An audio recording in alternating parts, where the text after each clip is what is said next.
Okay, we are here to do the Aligned Brand webinar this morning. We're talking about clarity, consistency, and getting the clients that you actually want. We're super excited to talk about this topic today. Let's hop right in. If you have not met me before, I am Ashley. I'm the founder and owner of Frame Reach Studio. We work with design build, interior designers all over the country. We love this industry, have so much fun working with everyone in it. We're also part of all these wonderful organizations down at the bottom. I also have Whitney here with me. Whitney, say hello. Hi, everybody. Good to see you this morning. And some of you know Whitney. She is wonderful. She keeps everything and everyone on track here over at Frame Reach. So what we're going to talk about today is how to identify your ideal client. So it's a great thing, obviously, to have some of your ideal clients, but how do we make sure that we're actually talking to the right people moving forward, right? And how do we get that clarity to make sure that your messaging, positioning, voice, and tone are all in alignment? Alignment is our keyword around here.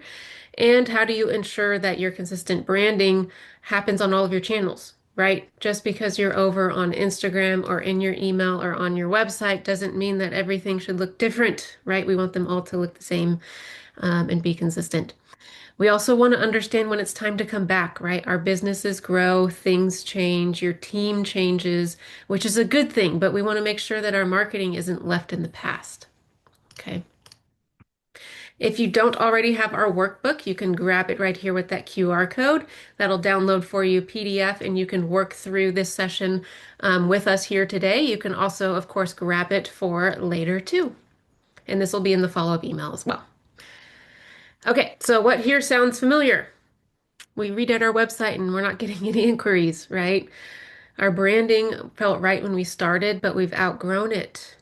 We know what we do, but we can't say it clearly. And especially if you have a team and there are some differences between those team members and what they're saying, that's when you can really run into some problems. Okay. So, what actually is a brand, right? It's what people believe about you before, during, and after every interaction, right? Before they speak with you, while they're speaking with you, afterwards, when they go, oh, that was a great meeting, or maybe it wasn't, right? That all has to do with your brand. So, why should I choose you? Your brand should be telling me that. Am I going to trust you in my home? Remember, what you guys do is very, very personal, right? You're in people's homes, their everyday lives, especially if you're doing a large project, you're in their life for a very long time, right? So we want to make sure that your brand is accurately reflecting that in the way that you intend. And does this feel like it's right for me? What does that mean? Are you a designer that does kind of the everyday home? Are you high in luxury? What are you? There's no wrong answer. We just want to make sure it's the right answer for your ideal client. Okay. Brand misalignment costs. So, what happens if you're misaligned? You're not going to get through that consultation without having to explain all these things. Go, oops, sorry, I forgot this thing over here. The client is going, or the lead in this case, is going to feel confused, right? They're not going to feel super confident. You may be attracting leads that aren't going to be able to afford you. That's a huge one, right, Whitney? We hear that a ton. Yes. You may also feel like you're doing so much stuff but not getting much in return, right? That ROI. And like I mentioned a moment ago, you might have team members explaining what you do in different ways. And so you get that roller coaster growth. Businesses in general are going to be a roller coaster. Nothing's ever smooth sailing. But if we are aligning things where we have the power to, we can kind of make those ups and downs a little less crazy, right? In that roller coaster. So what does it actually look like when you do get aligned? You have those aligned consultations. You're having conversations, not pitches. That's a super, super big deal, right? So somebody doesn't feel like when you're in their home or wherever you're doing your consultation that they're just kind of being blasted with information. You're actually having a really good conversation with them and they're understanding. You're listening to them, and you really can move forward with confidence on both ends. Okay, that's what we're looking for with the brand. The clients are going to arrive understanding things. They're going to be educated because you're educating them. They then understand the value, right? And the pricing feels right. Okay. Your team is communicating consistently and your marketing gets easier, right?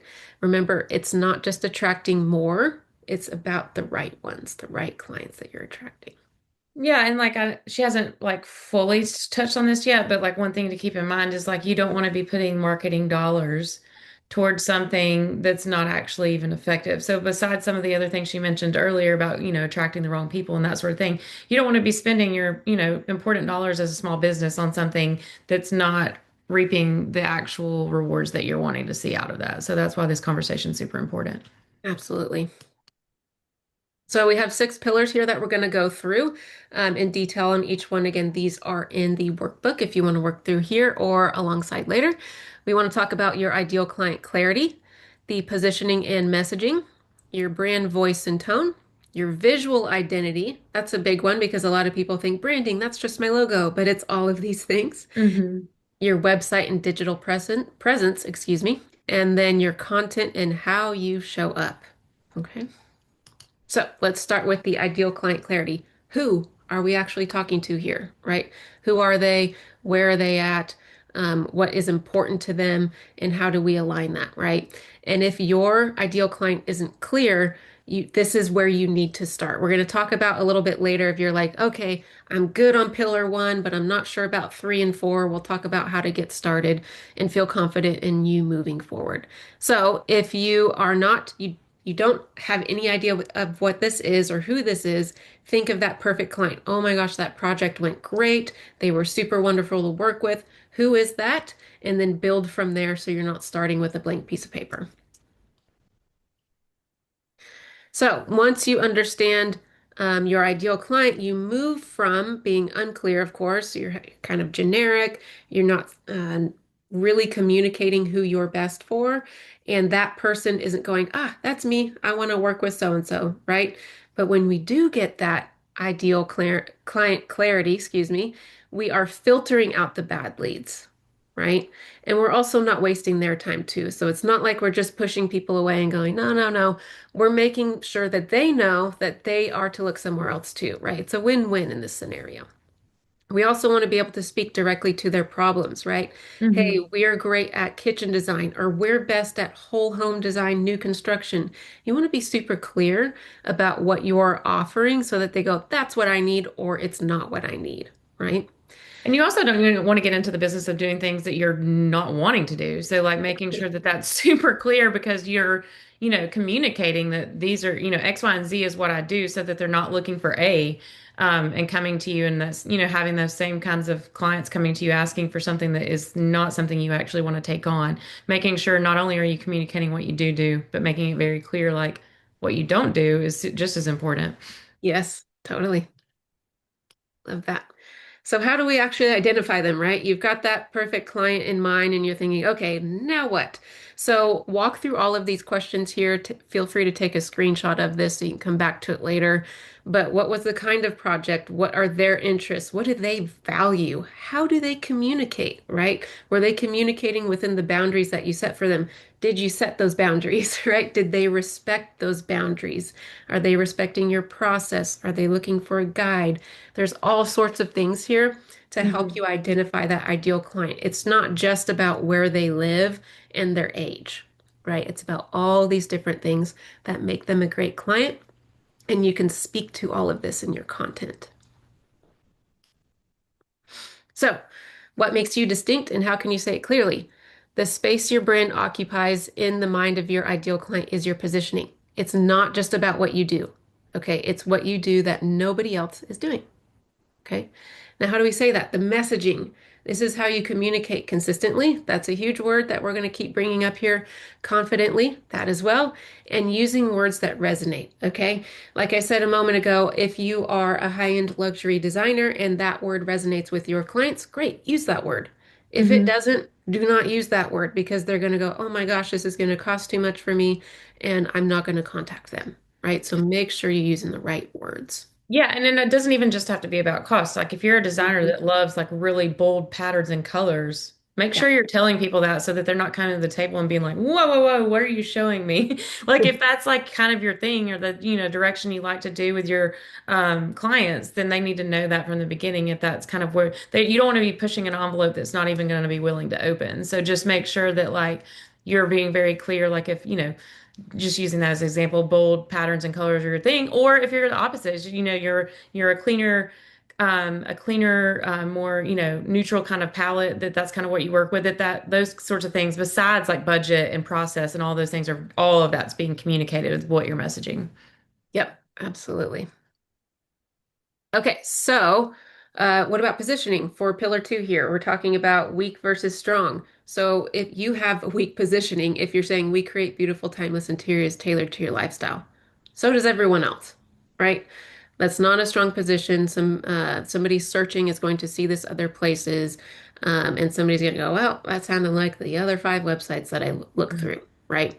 Versus saying that you specialize, again, this is just an example, you specialize in whole home renovations for families who are done compromising between function, beauty, timeline, and their vision. Wow, like that's an emotional kind of gut punch in a good way, right? Like somebody go, that is me, right? I'm going to use my kitchen or bathroom every single day and I'm frustrated, but I want it to be beautiful, but I want to still be able to function in that space, right? Because I'm a real human, all of those kinds of things. And that would really resonate with the person who is looking for that. Okay. It's about process, not just being pretty. So, how do we actually put this into the world, right? If somebody came up to you and said, what do? You might go, oh, we do so many things, right? But use this statement here. Say, we help the who do achieve whatever makes the most sense for the what and without whatever that pain is that they're trying to avoid. And so this gives you, you've all heard the elevator pitch, right? But it gives you that really good um, succinct sentence or two sentences if you need to, but try to keep it to one so that somebody goes, oh, I get it, right? And it either is for them or it's not. Again, there's no wrong answer. It's just making sure that it's resonating with the right people. So, our example here is you're helping busy families renovate their forever home without the chaos, miscommunication, and endless decision fatigue that usually comes with it, right? So it's somebody who's looking for this wonderful new space, whatever that means, and they're looking for a great process, and they don't want the kind of decision fatigue that maybe they tried to go do on their own, right? They went into a tile shop or whatever it may be and go, oh my God. And they're like, I need help. Is this person the right one to help me? Okay. Pillar three, brand, toy, voice, and tone. Do you sound like yourself everywhere? Right? If somebody is getting an email from you, or they're seeing your Instagram posts, or you're actually speaking with them, does it always sound like you? Right. Right? Again, coming back to that consistent tone in all of this, we want to make sure that is across the board, even in your proposals, right? We want to make sure that somebody can really truly connect with you. Remember, going back to the very beginning, you're in their home, right? And we want to make sure that they're feeling really comfortable with you every step of the way.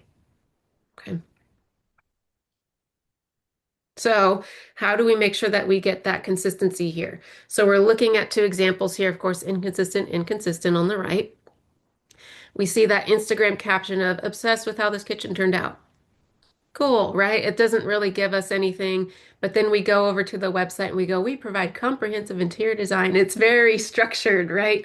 And then we go to a client email, we get, hey, how's it going? Right? We're super excited. So somebody viewing this from the outside may be like, is this the same person? Is somebody doing all of these different things? And I'm getting a gut feeling that their process might be inconsistent because of all of this inconsistent Hmm. messaging here, right? Versus over on the right side, it's very consistent messaging. Somebody's going to feel very confident every step of the way and go, oh, that's so and so. I know it's them. Even if it's somebody writing on your behalf, it's still consistent, right? They're going to feel really good about working with you, and the personality behind your brand is unmistakable. This is whoever, right? So, how do we identify that voice and tone? There are obviously a lot more words than exist on this slide here. They're just big enough so everyone can see them here. But pick a few, right? And if there's some other words coming to your mind, write those down, circle them. But make sure that they are consistent with how you speak, how you work, how your team interacts with each other and the clients, all of those things. And then put that in your messaging, right? This should all exist in everything that you do. So if you're not Should choose a random one. If you're not bold, maybe don't do bold messaging, right? If you are fun and you like to have fun conversations and bring in kind of like fun check-ins to your clients, like that should be in everything that you do, right? And I think too, keeping in mind here, like it's okay to be honest. Like, I mean, that's the beauty of what y'all Hmm. do is that there are designers for everyone.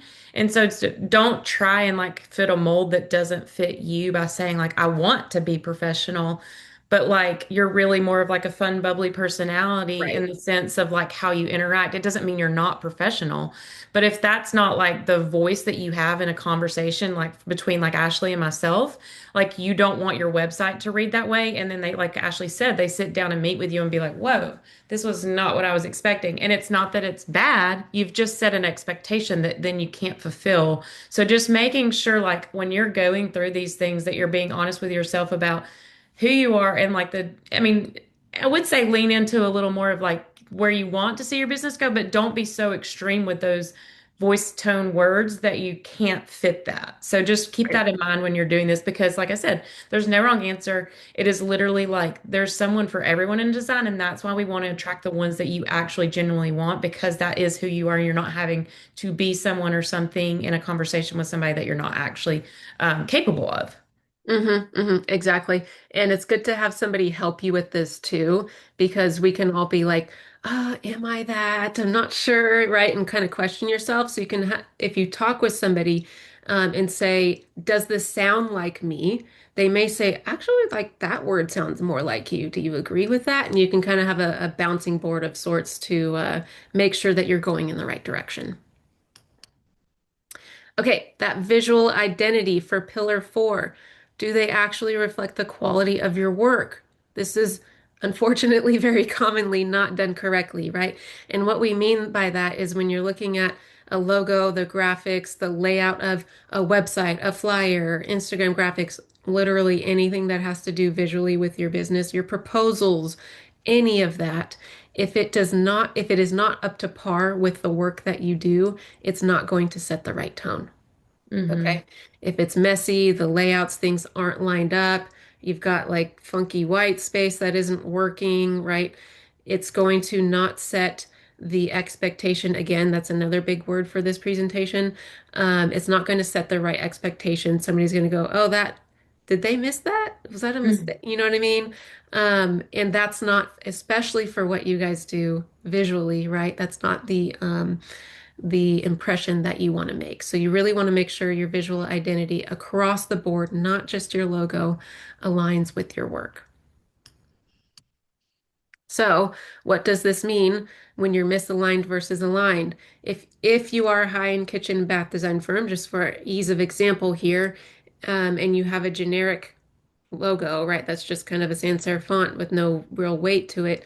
It might not have much meaning to it, right? If it's just plain, there's no real color or anything like that, or the color palette doesn't match your vibe, right? If you're super colorful designer like Whitney was saying earlier, and your logo like looks totally different, somebody might be like, "Well, that's kind of weird, right?" Um, Even too, if you're using stock photography or iPhone project photos, I know iPhone pictures can be great, but they do not replace an interior photographer, right? And inconsistent fonts. So if you've got five different fonts on your website and it's totally accidental, it's going to be noticed, right? Mhm. And it may not truly be noticed of somebody going, why do they have five different fonts? It's going to be their brain going, something's off. Yeah. Or it's like, or like even that, like it's a little messy, and you don't want someone to see your site and think she's a little messy when you're coming into their home and designing it. So, Right, that's exactly right. So again, we want to avoid that uncertainty before the first conversation, right? We want them to know you. We want them to want to know you, right, before that first conversation. And we don't want them to have that not so good feeling in their gut. Okay. So what does actually happen when you're aligned? You have a refined word mark or whatever it may mean, right? You have a very clear palette. Again, it doesn't mean that you have to be that color palette right there. This is just our example. You have professional photography. You have typography that's elegant and readable across all touch points. And your visuals match the work and the price point. Again, we're going to go back to that. the price point. So if people are getting the wrong impression one way or another, right? Again, there's no wrong answer. You want to make sure it's in alignment with your ideal client and, of course, obviously your own business. So if you are ultra high luxury, that needs to look ultra high luxury. If you are more in like the mid market and your visuals are ultra high luxury, you're sending the wrong Hmm. message, right? Create that trust before the first conversation, and you want to be memorable and distinctive. This is becoming more and more important. It's always been important, but more and more important in the AI world of graphics. We've all seen them. We don't love them, right? They all look the same. You want to be memorable and distinctive away from that stuff, your own brand. So I want to give you a chance to grade your visual alignment here. Do you need work? Are you partially aligned or do you feel really aligned here, right? So go through this bulleted list here and score yourself. Is your visuals matching the quality of your work? Does it match the budget level of the clients you want to attract? All of these items here, and it'll give you kind of a little quick framework inside of this whole thing of saying, yeah, I'm aligned, or maybe I have a little bit of work to do. And where is that work? Is it on your welcome packet? Is it on your Instagram graphics? Is it your website, right? Whatever it may be. Okay, now let's jump into website. Speaking of your website and digital presence, does it work as hard as you do? I know you are all working day in and day out to do all the wonderful things that you do for your clients, but is your online presence doing the same thing that you're doing in this physical world, right? Is it actually telling people that you're the one for them if that is the case? Are you showing them what you do? And are you giving them a clear next step, right? So if somebody comes to your website, are they either putting their hand up or putting their hand down, right? Mm-hmm. Are you clear in saying we do one, two, three, whatever those things are? And are you saying, here's where you get started? Here's our discovery call. Here's our contact form. Whatever your first step is for them to do, is it clear and is it all over the place? Because we can't expect everybody to see a single call to action. It needs to be repeated. Yeah, I mean, and we hear it all the time of like, people saying like, I follow so and so's account and they have such beautiful work, but like, you don't want somebody following your beautiful work, but never feeling like that prompt to be like, ooh, I want to reach out to them. Hmm. Because like if you're getting that feeling from those people, like it's okay to say like, if you're feeling this, reach out to me. So just make sure like you're not missing that window of like when it resonates with them to say like, I'm here when you're ready kind of thing. So. Absolutely. Absolutely. And so when somebody comes, again, an example here for you, when somebody comes to your website, are they seeing, welcome to our website, design meets function, right? Somebody's going to go, okay, right? Not really sure what that means. They're either gonna maybe be intrigued by that and maybe click the X button or the back button and go somewhere else, right? It's not truly going to speak for them and say this is or it isn't for me. There's no clear path for them to do whatever they need to do for you to move to the next step. And maybe it's like visually kind of pretty, but they're not getting that really good gut feeling, right? Mm. And so what happens when they're on an aligned website is they see something like designing forever homes for families who are ready to stop compromising, right, and live the life they want to live. Somebody's going to go, oh, wow, right? That feels like something that I'm searching for every day. Sure, I'm looking for a beautiful home that's functional, but I'm really wanting to live the way that I want to live my life. I want my kitchen a certain way, my bathroom, my living room, all of those things, right? And so on that website, it should have a clear process. It's giving them that clear start with discovery call, initial call, again, whatever your first step is. It sounds like there's a person behind the work, which there is technically on the misaligned website too, but it's not written that way, right? And so what's happening here is we're educating the viewer of this website very well before they ever reach out, right? So they're confident in their decision. They have some information to ask you good questions once they first have that conversation with you. Where the other one on the left, maybe that might be a little bit of a rat chase conversation where they're asking questions where you're like, boy, I wish they sure knew this before we talked, right? You have to give them that information. So, a little test here again. Does your website answer these three things? Who are we for? what do we do, and what are we asking people to do next, right? 10 seconds. 10 seconds is really generous. It's probably more like 6 or 7, Hmm. right? So give yourself a score here so you know what you need to work on here. Okay, content and how you actually show up. Are you visible in the right places with the right message? What does that mean? Are you going where your ideal client is? That does not mean everywhere, right? Some of our clients have a strong Instagram presence on purpose, and some have a strong Facebook presence on purpose. That's because it's where their ideal client is. Sometimes it's an age thing, sometimes it's a location thing, it's a whatever thing for that particular group, right? So focus your efforts on where it makes sense to for your ideal client. So make sure that you are putting out there what actually reflects you and not just kind of spraying information, right? So that again, when somebody comes to you, they're like, ah, yeah, this all makes sense to me.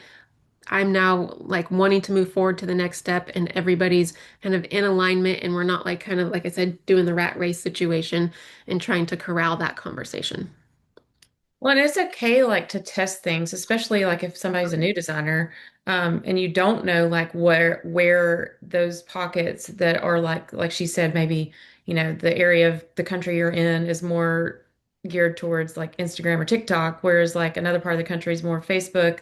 Like it really is going to depend on where you are. So it's okay to test those things. It doesn't mean you're locked in forever to keep doing that. And it's Yep. not saying like necessarily like do it and go radio silent and leave the account sitting there empty.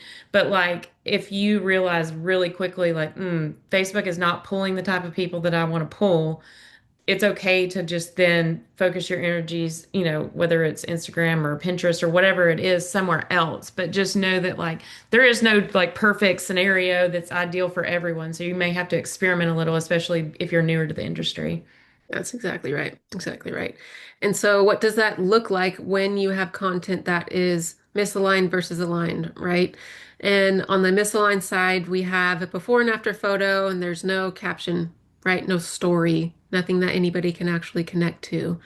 A real trend, we all know those, right? Sure, they can be fun, but if every post is that, it's just kind of like, there's no real purpose behind this, right? Generic posting on choosing paint colors. If that's not your lane, right, don't go in it. Okay. Project photo with only hashtags. We've seen that a ton. There's no actual, and sometimes even no caption, right? There's got to be some type of story there, or a motivational quote unrelated to your work, right? Posting just because we want purpose here, but Hmm. behind all of this, and make sure that you're always communicating your positioning, right? So over on the right side, under the aligned content, we have a project reveal talking about challenges and how those challenges and problems were solved, right? That's so much more fulfilling for you to share, but also for people to read. A video walking through the process and why it protects the client's budget, right? That's just a single small example of the million things that you could be sharing. You're posting answers to the questions that you get asked all the time, whether that's a graphic or you actually speaking, preferably a video, right? We love videos around here. And then a behind the scenes moment that shows your team's attention to detail or your vendors or whoever it may be, right? Giving somebody that kind of behind the curtain, oh wow, they really go that deep, or this is really what they're doing. So a lot of times what we see is ideal clients, they know what they want, but they may not fully understand what's actually going into what you guys do, right? Hmm. And so what happens when they do, because you tell them, right, is that value goes way up for you, right? And so they understand, that's why this costs that much. And I get I it, and you mean, don't have a problem. we literally just had that conversation this week with one of our clients about how she doesn't necessarily know that her clients know the value of what she's doing behind the scenes. And I think that's what Mhm. Ashley is saying or leaning into here is like, not that you're trying to say, like, look at me, but if Right. If there is something about your process that, especially if it's unique, like say you travel and part of your travels is not just for fun with your family, but you like to go to like the markets when you're in France or whatever to like feel the fabrics and see the colors. And also they like show that when you're there or, record it when you're there and do it when you get back so that you're not taking away from your travel time with your family. But making sure that those real world moments of what goes into your work are a part of like your, especially your socials, because that is showing like part of your process and a glimpse behind, like she said, like the curtain of knowing like the amount of like you're even thinking about it on vacation. Like you're thinking about like how you can impact your client's home in a way that like not even necessarily trendy, but just in a way that like the world is being influenced by the things around it and like showing that. That's just one example, but Yeah, and how you truly make projects special, right? yeah. So, and that's a totally good example of an ideal client. Some clients want all the special things. They want the unique, the one of a kind, the whatever, and there's others that don't, right? Yeah. Or even And the antiques. I mean, some people like, even though yeah, like, like some people are like, oh, that trend, well, the trend is back and, China cabinets are back. If you're going to an antique shop, show that, like, show that you're show looking to it. see what's out there that like used to be mom's that wasn't cool and now everybody wants it. Exactly. It's true. It's so true. So let's run it through this filter again, right? Let's test it. Give yourself a grade here. Does your content look and sound consistent? Is it speaking to your ideal client? Is it reinforcing what makes you distinct? Exactly what Whitney was just saying. Are you this person, that person, that person? Again, there's no wrong answer, but make sure that whichever person you are, company you are, that it's actually being shown in the world. We can't assume that our ideal clients know. We have to hmm put it out in front of them and we have to put it out in front of them a bunch of times, hmm right? Everyone's busy. And if someone who didn't know you found you today, what would they think that you stand for? I think mm that's a really good question to kind of sit in silence with for a moment and go, oh gosh. And it's not, again, not to scare you or make you, I'm doing everything wrong. It's to give you a path forward to go, here's what I got to do to make sure that if somebody did land on my profile, they're like, ah, yep, got it. I know what she's about, what he's about, what they're about, whatever it may be. And they know if they're right for you or not.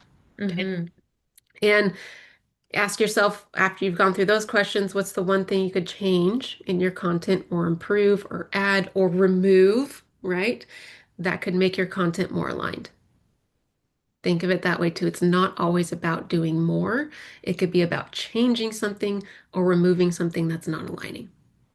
Or even just like we've kind of spoke to, showing what you're already doing. Of like, if you're a person that like you're back to the basics, you love to sketch, show that. Like it's not going to take away from your process. If you're already doing it, set the camera up and record it while you're doing it. And that way they know that's part of your process.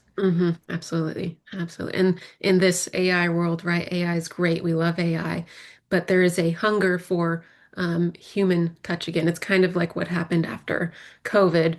Everything kind of was like, oh my God, where are the people? Right. And so Mhm. that's kind of how it is right now again, too. So take advantage of it. Like you said, you're already doing it. Mhm. You're already doing it. Okay, we talked earlier. We're going to go through all these things and go, okay, we talked about a million things. What do we actually do with all of this? We gave you a couple of kind of little tests throughout, but where do we start? And how do we actually grade ourselves on the overall brand? Okay, so we went through all six of these areas here. And what I want you to do, this is in the workbook if you have it, but if you don't have it, you can jot this down on a piece of paper real quick and give yourself a grade on each of these six areas, okay? And you do not have to only have, you can't only have like one number one and one number two. You can have three threes and two twos and whatever, right? But the purpose of this here is to make you go, okay, I have a number one. That's where I need to start, Mhm. right? Your lowest grade here is where you are the weakest. Again, this is nothing to be like, oh my God, I'm doing a million things wrong. It's to give you a path forward to grow your business, right? So if you're feeling really good about your ideal client, you're like, I know who they are. I know who I need to talk to. I know how I need to speak with them, right? For that positioning and messaging. But you're going, oh, my voice and tone's a little bit off though, right? So that would be your lowest score. Okay. Let's say though that you get up to here and both of these are three. You're still going to Mhm. start here. Okay. Then move here. And what I suggest is to come back to this brand alignment check You could do it like quarterly because things inside of here are big things to work on, right? Hmm. So come back and rescore yourself. It's going to make sure that you continue to grow your brand in the way that you wish it does. So, how do we actually get something out of this besides going, I need to work on this, right? That is very overarching. So let's go, okay, right now my brand isn't fully attracting the right clients because of what, right? What's going on inside of the pillar that you decided to work on, and pick something inside of that that you can strengthen, right? Is it a particular page on your website? Is it your welcome packet? Is it defining your ideal client and going and talking to one of your ideal clients, right? A really good thing to do if you're struggling in that area is go, okay, I've got so and so in mind. They were awesome. They loved working with me. I love working with them. Ask them for like a 15-minute phone call, right? Ask them about all the things they loved working with you. Ask them about what they didn't love, right? Not just for your own growth, but so you can get some insight into actually who that ideal client is, the problems that you solved, all of those things, right? So that would be the thing I need to do, right? Which goes right here. And we want to make that thing attainable so that you Hmm. actually can move forward. And we And that's say, what I was just yeah, thinking is just like even as simple as like you did a rebrand and you still haven't printed new business cards. there you go. I mean, I'm just thinking like what is like tangibly like what are you capable of that's like she said, like in this brand bucket, if that's what you're focusing on, that is like an outlier or a sore thumb or like and like you're, oh, I'll just use them up because like I paid for them. Well, Mhm, if you're then handing that card to somebody and it's not like the impression they got when they talked to you, and then they're going to your website and seeing a different brand, mhm, that's a problem. And so I'm just mhm. saying like little things like that that like you haven't updated your logos on your social media because you just, it's not your thing. Well, it's important. So just little things like that, taking an inventory of like what does everything look like? Is it all consistent? Like have I missed updating something somewhere to make sure that that is, and it's so I mean, I say those things are so easy. It's just sometimes we don't think they're important. Yep, exactly. And two, if we kind of chop them up like you're talking about, it makes us be like, okay, I can get my, pin out and cross that thing off the list, and Hmm. I feel good to move to the next step. Because sometimes when we make things too big, we don't want to like kind of get started because we're scared, Yeah. right? And so make it bite size. So I'm going to go forward to a little example here, and we use just the messaging one in this example is my messaging isn't clearly explaining who I work for or what makes us different. So I need to work on the positioning pillar, right? And so what I'm going to do in the next 30 days is rewrite my homepage. Notice this does not say my entire website, right? That's very important. Now, can you say the next 30 days I'm going to do homepage? The 30 days after that, I'm going to do my services page? Yeah, totally, right? If you want to say the next 2 weeks, I'm going to do homepage, and the 2 weeks after that, I'm going to do services page, great. But don't say entire website. And Hmm. it's going to make it more difficult to get done. I'll put it that way. So chop it up, make it easier on yourself. We gave a few tips just a moment ago. Specificity is very important in this. Be specific in what you're trying to do. Write what's true, not just what sounds good. Hmm. Whitney talked earlier about being honest, right? There's no wrong answer. Be true to yourself in all of this so that, again, you can keep growing. There's going to be painful pieces of growth. We all know that, right? But in order for us to grow, we need to be a little uncomfortable. Hmm. And don't try to fix all six at once. Come back the next quarter, the next month, whatever, however you do your business planning. Okay. And ask yourself this, if I strengthened one thing about my brand in the next 30 days, what would have the biggest impact on the clients I attract? Right. So if you go, oh my gosh, I have these six things I have to do, look at it and go, That's the one. That's the one right there that's going to make people go, okay, this is who I work with." Right. It might be your homepage. Again, like Whitney said, it may be that stack of cards sitting on your desk and somebody going, is this the right company? Hmm. Right? We don't want that confusion. That may be a big deal. Okay, if you haven't taken the alignment assessment already, it goes through everything that we talked through already here and more, of course. And it helps you get just a little bit deeper into what your next path is. If you're feeling really good about your brand, maybe it's your marketing or your systems that need more refinement. This alignment assessment, excuse me, will help you do that. Okay, so you can scan that little QR code right there or go to framerootstudio.com/alignment assessment. But otherwise, that wraps us up here. I don't think we have questions, I Whitney. have not seen any, but I was actually about to say if anybody has any questions, feel free to drop them in. Yeah, I think we're good. We'll give a moment, but we appreciate. Is there any final thoughts, Whitney, before I wrap up here? No, I think you did a great job. I think the thing to take away from this is just like you said, like I think we all know if we take the time to sit and evaluate, we all know where our gap is. So Mhm. sit down, take the time to figure out that gap and focus on that first. Love it. Love it. We will end on that. Thank you, everybody, for attending today. Take that alignment assessment if you're interested, and we will send you a link to upcoming webinars in the follow-up email. Thank you so much. Thanks, guys. Have a good day.